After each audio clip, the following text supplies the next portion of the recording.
Yesterday's game between Man City and Liverpool told us everything we need to know about the rest of the year.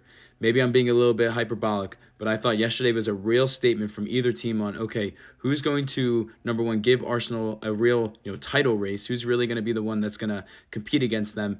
And number two is just who's really going to even separate themselves from, some of these teams in the, 3 to 6 range? Because these two teams have gone through some ups and downs already this year. And it really showed me a lot that Man City were the team that, handled Liverpool, were more physical, and overall just went for the jugular earlier. They wanted the moment, and I have more confidence and faith in them now to go on and at least make a title charge than compared to Liverpool, and I just want to talk about it. First, let's start with this man right here. He misses a penalty, which I know he's not necessarily the best at, but it's still, usually a given for him, but he misses.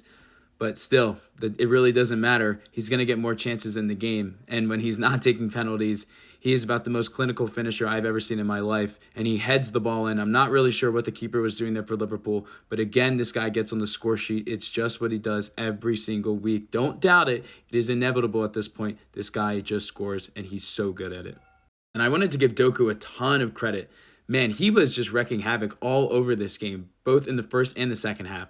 I mean, the first half, you could just see he was clearly just going at the Liverpool defenders. He wanted the ball. He had numerous chances to try to score, just couldn't get it done. But he was creating a lot of just havoc down there. He was really giving the defenders hell. And then, of course, in the second half, that strike he had was probably his best goal, in my opinion, so far for City. He really looks like he's, getting into form, and I think if he can continue to be at this form, it really helps Manchester City out because you now have him starting to peak. Haaland's been peaking, obviously, and then even Foden is starting to look a little bit better now too. So you have that as just your forwards. I feel really good about that moving forward if you're Manchester City.